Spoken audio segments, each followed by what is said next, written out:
साथियों नमस्कार, मैं राजेश शर्मा और सेव इंडिया न्यूज में आपका स्वागत है। मेरठ कैंट के कुछ ऐसे खौफनाक रहस्य हैं जिसके बारे में हमें लगता है कि बहुत सारे लोग नहीं जानते, लेकिन मुझे लगा कि आज मैं उन तमाम रहस्य से पर्दा हटाऊं जो कुछ ऐसे सच हैं जिन्हें आने वाली पीढ़ी तो क्या, वे लोग भी शायद कम जानते होंगे जिन्होंने इस कैंट को रहने के लिए बनाया कि आने वाले समय में कैंट उनके लिए भी, जो कैंट की भूमि है, कितना बड़ा खतरा बन सकती है। हम बात करते हैं 1946 से, और 1946 से अब तक के बहुत सारे ऐसे मामलात हैं जिनको लेकर जरूर हमारे मन में ऐसे सवाल उठेंगे कि हाँ, ये सच्चाई है। हर चूंकि जितने भी अब तथ्य रखे जाएंगे, मैं समझता हूँ कि उन सबको बहुत प्रमाणिक तरीके से जनता के बीच रखा जाए कि ये कैंट के सच हैं। हम बात करते हैं 1940 की।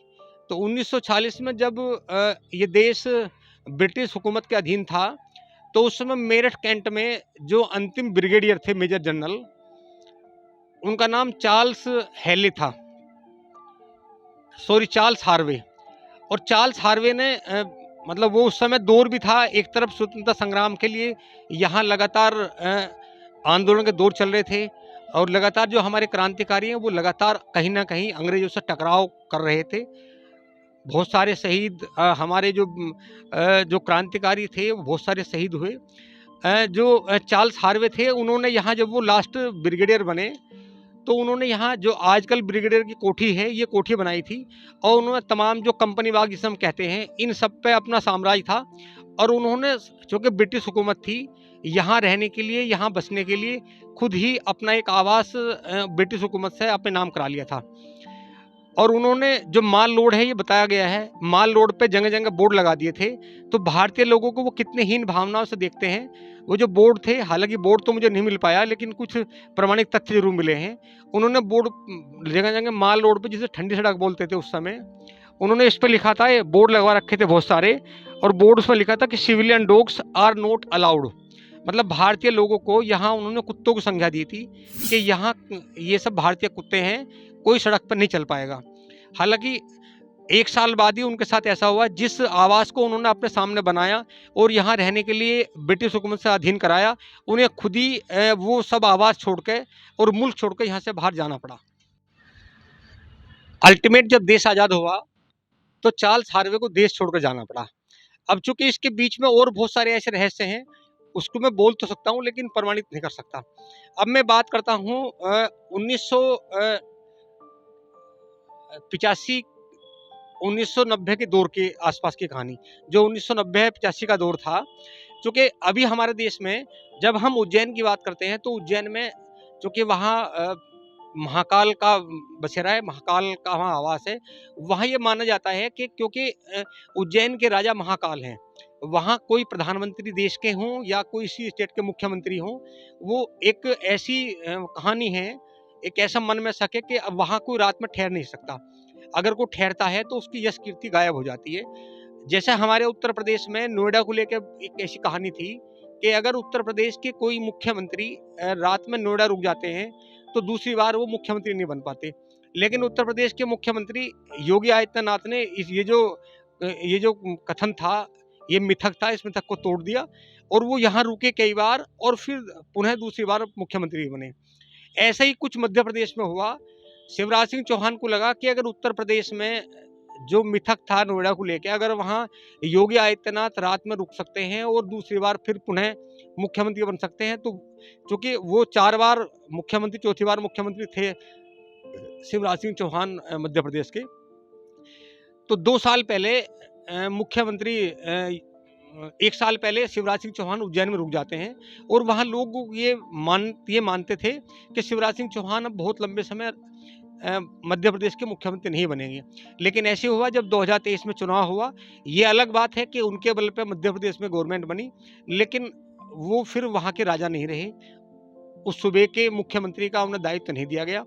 अब मैं ऐसी बात करता हूँ कि इस तरह की एक किदवंती मेरठ में है, ये सियासती लोगों के लिए है, पॉलिटिकल लोगों के लिए। तो 1985 के मैं दौर में आता हूँ, जब 1985 और 90 का दौर था, तो मेरठ के दोराला गांव के रहने वाले भोपाल सिंह थे, वो विधायक रहे 2 बार, क्योंकि उस समय बरनावा जो विधानसभा थी वो मेरठ में होती थी। जब मेरठ और बागपत का बंटवारा हुआ तो फिर वो बरनावा विधानसभा बागपत में चली गई।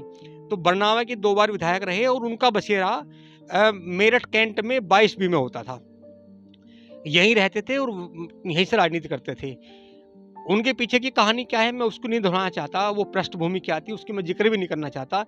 लेकिन मैं कैंट में जो कैंट की खौफनाक सत्य है, जो बहुत सारे रहस्य हैं, मैं उसकी बात करता हूँ। तो चूँकि वो कैंट में रहते थे और जब 2 बार विधायक रहने के बाद भी अल्टीमेट ये हुआ कि वो सत्ता से भी बेदखल हुए और बाद में फिर उनकी हत्या हो जाती है। दूसरा नाम मैं उन्हीं के परिवार के सुरेंद्र सिंह दुरालिया का आता है। वो भी सियासती थे, सरदना विधानसभा से चुनाव लड़े, वो अलग बात है कि वो हार गए। लेकिन वो 1999-2000 के दौर में वो दुआला ब्लॉक से उनकी पत्नी रीता चौधरी ब्लॉक प्रमुख बनती है। लेकिन वो भी कैंट में रहते हैं और कैंट में उनका भी 22A या 22B करके आवास है, वहाँ आते हैं और वहाँ उन दोनों की हत्या हो जाती है। इसके बाद मैं तीसरा नाम कोकब हमीद का लूँगा। कोकब हमीद बागपत के थे, वो बड़े प्रसिद्ध नेता रहे। वो चौधरी अजीत सिंह के साथ रहे लगातार और वो लगातार बागपत से विधायक होते रहे। उनका भी एक आवास उनका आवास संख्या 149 है, 149, यही कैंट में आवास है। जब से उन्होंने कैंट में रहना शुरू किया, क्योंकि वो पहले मंत्री भी रहे, कई विभागों पर दायित्व रहा, विधायक के बाद उत्तर प्रदेश सूबे के बड़े कैबिनेट मंत्री बने। लेकिन जैसे ही वो कैंट में 149 जो उनका बंगला था उसमें रहने लगे, उसके बाद से ना कभी वो विधायक बने और ना कभी वो मंत्री बने और इसके बाद फिर उनकी डेथ भी हो गई। अब मैं तीसरा नंबर लेता हूँ राष्ट्रीय लोकदल। 2013 में राष्ट्रीय लोकदल का कार्यालय कैंट में खुला और 2014 में लोकसभा के चुनाव हुए। तो 2014 के लोकसभा चुनाव में चौधरी साहब बागपत से सांसद हार गए। फिर 2019 में मुजफ्फरनगर से चुनाव लड़े, वहाँ से भी हार गए और अभी तक मैं समझता हूँ कि राष्ट्रीय लोकदल का जो अस्तित्व है वो लगभग ना के बराबर है। अब अभी भी जो है जयंत चौधरी जो उनके वारिस हैं, अब वही राष्ट्रीय अध्यक्ष हैं रालोद के, अभी भी वो राज्यसभा के सदस्य हैं। अभी भी रालोद का जो कार्यालय है वो मेरठ कैंट की भूमि में है। अब मैं तीसरी बात करता हूँ, बिजनौर लोकसभा क्षेत्र के सांसद हैं मलूक नागर, बसपा से सांसद हैं। उन्होंने मेरठ से चुनाव लड़ा, यहाँ काफ़ी प्रयास किया और मेरठ में 52 नंबर की माल रोड पर उन्होंने कोठी खरीदी। लेकिन जब तक वो यहाँ कोठी में रहे तब तक मेरठ से वो सांसद नहीं रह पाए। अब मैं चौथा नाम लूँगा अवतार सिंह भड़ाना। अवतार सिंह भड़ाना पहले फरीदाबाद में सांसद रहे और 2004 में एकाएक मेरठ आते हैं और यहाँ से सांसद हो जाते हैं। लेकिन उसके बाद वो उनकी यहाँ कोठी रॉयल होटल के नाम पे माल रोड पर उनकी कोठी है। उसकी जब से वो वहाँ कोठी ली है उसके बाद फिर दोबारा वो मेरठ से कभी सांसद नहीं बने। अब मैं नाम लेता हूँ सत्येंद्र सोलंकी। सत्येंद्र सोलंकी भी बागपत की बरनावा विधानसभा से विधायक रहे और उन्होंने भी लगभग 2010-11 के दौर में मेरठ में एक 145 नंबर का एक बंगला लिया और वो वहाँ रहने लगे। मुझे लगता है कि सत्येंद्र सोलंकी भी इस बीच में बहुत सारे संकटों में घिरे। विधायक उसके बाद फिर चुनाव लड़ा मेरठ कैंट से, वो विधायक नहीं बन पाए और वो जेल भी जाना पड़ा। फिर नाम लेता हूँ संगीत सोम। संगीत सोम भाजपा के फायर ब्रांड नेता हैं और वो 2012 में सदना विधानसभा से विधायक रहे।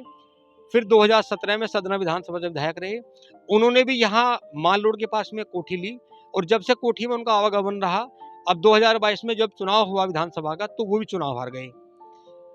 अब मैं बात करता हूं MLC धर्मेंद्र भारद्वाज। उनका मन हुआ कि कैंट एरिया में उन्हें ऑफिस खोल लेना चाहिए, क्योंकि जितने लोग उनसे मिलने आते हैं आवागमन उनके घर पे बहुत सारा होता है। जैसे उन्होंने यहाँ कोठी लेने का मन बनाया और यहाँ देखभाल की और यहाँ निर्माण करने का काम था, ऐसे उनके सामने भी एक संकट आ गया। अभी आपने सुना होगा नगर निगम की राजनीति में उनका नाम उछला बहुत ज़्यादा और इस मामले में बड़ी किरकिरी हुई, कहीं ना कहीं राजनीति में उन्हें झटका लगा। अब मैं बात करता हूँ यहाँ दीपक एलन, यहाँ के प्रभावी बड़े व्यापारी हैं और वो मेरठ कैंटोनमेंट बोर्ड के वाइस चेयरमैन बने 1991-92 के दौर में। लेकिन उनके बाद उन्होंने भी एक बंगला खरीदा कैंट में और जब से बंगला खरीदेगा उसके बाद फिर वो 2010 में भी चुनाव लड़े, 2015 में चुनाव लड़े, लेकिन वो सफलता नहीं मिल पाई, लगातार हारते गए। इसके बाद में यहाँ 2010 में कैंटोनमेंट बोर्ड की चेयरमैन होती हैं शिप्रा रस्तोगी। उनके पति सुधीर रस्तोगी हैं। उन्होंने भी वाइस चेयरमैन बनने के बाद में एक बंगला कैंट में खरीदा लेकिन जैसे बंगला खरीदा, बहुत सारा उन्हें आर्थिक नुकसान हो गया, बाद में उन्हें बंगले को फिर वापस करना पड़ा। तो ये जो मैंने आपको रहस्य बताए हैं, इन सब के पीछे, क्योंकि ये सब प्रमाणित है, ये चूंकि सबके सामने है और ये प्रमाणित है, ऐसा पता नहीं क्यों है कैंट क्षेत्र में कि यहाँ सियासत और कैंटोनमेंट बोर्ड में 36 का आंकड़ा है, और कहीं ना कहीं इसमें मात खानी पड़ती है सियासत से जुड़े सूरमाओं को। ये जो मैंने नाम बताए, चाहे इसमें भोपाल सिंह हो, चाहे रविंद्र दवालिया हो, चाहे संगीत सोम हो, चाहे नवाब कोकम हमीद हो, चाहे सत्येंद्र सिंह सोलंकी हो, और भी मैंने बहुत सारे नाम बनाए।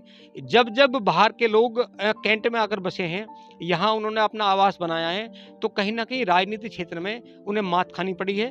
और चूंकि ये जो रहस्य है, हमें लगता है कि इस रहस्य के बारे में बहुत सारे लोग कम जानते होंगे, और इसे इन तमाम प्रमाणों को इकट्ठा करके मैंने एक सूत्र में पिरोया है, और आप सब दर्शकों को ये बताने का प्रयास किया है कि कैंट और सियासत, इन दोनों में जिस तरह 36 का आंकड़ा है, मात कहीं ना कहीं सियासत को खानी पड़ती है।